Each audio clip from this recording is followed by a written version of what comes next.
So we're here with your DC Multiverse line, obviously right behind you. What's it been like working with these characters and being able to see them come to life like this? Well, we have a pretty broad license with Warner Brothers Consumer Products with the DC Multiverse that allows us to do comics, videos, TV, animation, movies. So it's a pretty big vault, right? And I mean, if you think about the comic book, that goes all the way back to the late 30s. So anything that we can sort of imagine that's happened from 1936 to today, I can go up to them. They don't always approve everything that I have in my brain that I want to do, but I go, hey, can we do this? Can we do this? Can we do this? And then you also forward look to the movies and TV shows that they have. So it is literally thousands of options. So my problem isn't going to be, are we going to get some cool stuff? My problem is going to be, I'm going to die before I make it all. So you got obviously the Batman who lives here. You have Wonder Woman from the new movies. We have obviously Nightwing, Batgirl, just all over the place. I mean, do you have a favorite out of these? No, it's interesting when people ask me, what my favorite stuff is. Usually it's a piece on 8 different figures. We got the likeness on that face, we got the wrinkles on this character, we got the hair look really good, the weapons on this one. So to me, it's just always, and maybe because I'm a narcissistic artist, I've never made the perfect toy yet, right? That's always tomorrow, right? So to me, it's just showing that you can do it. So when I talk to my designers, I go, look at, guys, just turned out really cool. Let's keep doing this direction and move on and move on. We came out of the gate doing most of the quote unquote classic names that are in there. But we're gonna get a little razzle dazzle with some of the looks coming up there, because let's say this one right here, sort of Batman in armor. It's in the comic book. Obviously, most people walking the planet don't read comic books, so my job isn't necessarily to do stuff that only comic book people are going to respond to. It's to also pick some of their designs that just look good as toys. Yeah. I mean, that just look good on the shelf. That you go, wow, that's a lot of plastic for the same price, right? So people go, my kid's got a lot of Batman, but he didn't have that one. It's got big giant wings and it's a fair price. So you try to give value and quality to people. So how do you see the toy industry right now? I know Walmart and Target were talking about how it had an up and down year. Yep. How do you see it going forward, and have you been impacted at all by the coronavirus outbreak with the modeling process or anything along those lines? So those are 2 questions. So let's go to the first one. Up and down years are just a byproduct of business, right? The toy business is not immune to ups and downs like any other business. So let's look at the movie industry.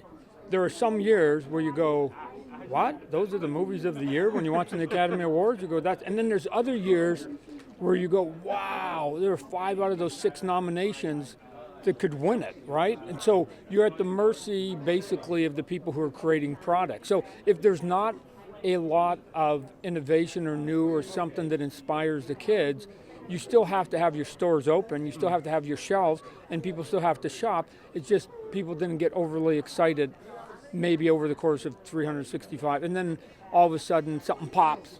Baby Shark comes along and people go, oh my gosh, and all of a sudden you get your big pop and you're going, or Pokemon, when you're playing the game and everybody was walking around, right? So you have these moments of hits.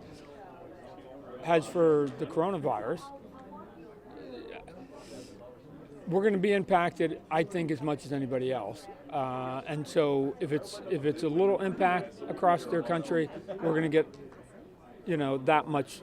If it turns into something bigger, then I'm not going to be immune to it any more than anybody else. So it's always interesting when you manufacture in China like we do, that we're at the same beck and call as anybody else. The people making iPhones and furnitures and everything else, TV sets. If there's a lack of workers, then it's hard for anybody to basically get our product made in a timely fashion. And if prices go up because of, let's say raw goods, then we all have to raise our prices at the same time. So luckily, when I go in, sometimes, let's say if a barrel, this may seem weird to people, but if a barrel of gas goes up, oil, plastic is a byproduct of petroleum. So all of a sudden your goods go up. So then sometimes you have to pass those along to the retailer who pass them along to the consumer. but we're in the same boat as everybody else. Mattel and Hasbro are coming doing the exact same thing because their raw goods come from petroleum too, right? So we just, luckily we're not that big of a company that, and I'm not a public company, that I can absorb more of the impact to the consumer or delay it. Sometimes it's my advantage because I don't have to maximize every 90 days, so you can take advantage of being private, that I can go in there and say, wow, I just heard that Hasbro and Mattel raised their prices 14%. You know what? We're going to hold for about 6 months, and then we'll come in and we'll raise it 6%. So we'll look like saints when we get to the retailers. I have to do that because I'm a small player, right? And so I have to give them something that is a reason for them to buy my product over some of the big giants.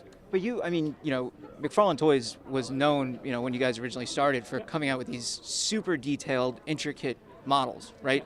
And now you have brands, you have DC, you have Fortnite, you have My Hero Academia, I saw Doom over there. You guys are expanding into all these different properties and have been for a long time. Yeah, we've done hundreds. We've done hundreds over the years. What is it like working with those and getting those licenses?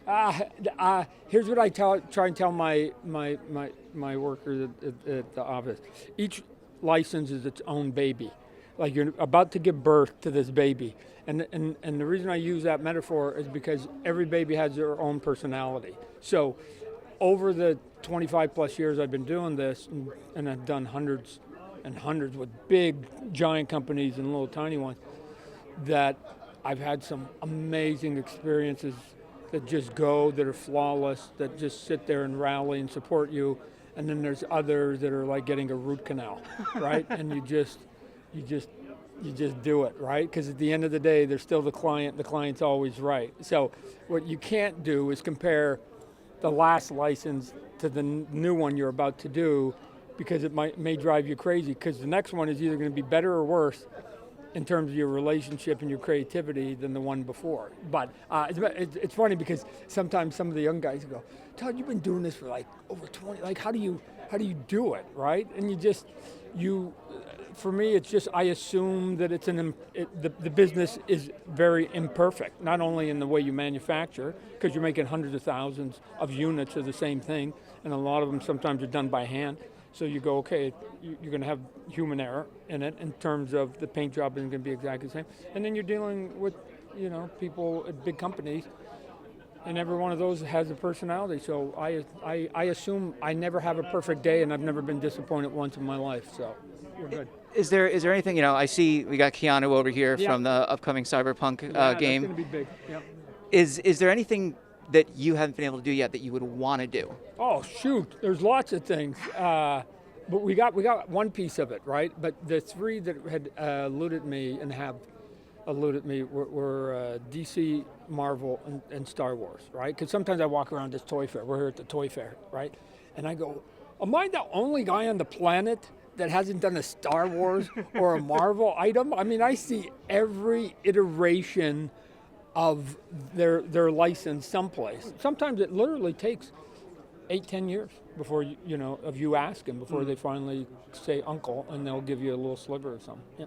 Image has been doing incredibly well, right? Graphic novels in particular, and in recent times, I think the more mature storylines have become really where people flock to, and it's been something that's really taken off. I guess, where do you see the comics industry and the graphic novel industry going from here? Okay, so Image, like you said, Image Comics is the third largest company in this country, right? You got Marvel and DC, everybody knows those, and then there's Image. And I'm the president of that company, and we founded it in 1992, 7 of us. We put out 60, 70 books. We're very eclectic, right? It started with a bunch of superhero books, but now that's almost in the vast minority. Everything else is just everything from almost autobiographical to, again, soap opera fare. 23 of our books have now been optioned in Hollywood. Some of them have turned into some big hits. The Walking Dead amongst it. My partner created The Walking Dead. And so there's two things we're trying to do. One, as you get a little bit older, right, yourself, and you go, okay, I still like superhero stuff, but I don't need a steady diet of it. When we're younger, we can take a diet of, cheeseburger and fries and Coke, right? But as you get a little bit older, your palate changes, both in terms of the music and the way you dress and your fashions and everything, the books you read. So comic books then have to shift, so the content has to shift. I think we're that option for people who say, hey, you don't have to stop reading Marvel or DC, but if you're now 25, 35, and you don't need a steady diet of that, you can come over here and we've got 50, 60 books that are super eclectic that make more sense as a graphic novel. There are these titles that you could bring to your neighbor who's never read a comic book, hand it to them. They'll roll their eyes going, I don't read comics. And you go, no, I know, but here, just read this. They'll hand it back to you 2 days later and say, I'm still not going to read comics, but that was more interesting than I thought, right? Instead of them, when you say comics to non-comic book people, they think Archie and Superman instantly, or Mickey Mouse or something like that. That's all they have in their brain. And so, to me, comic books now are like what Blockbuster was. When you used to walk in there, everything was on a silver disc called a DVD, but it was the content that divided grandma, mine, and my kids' choice of what we had in there.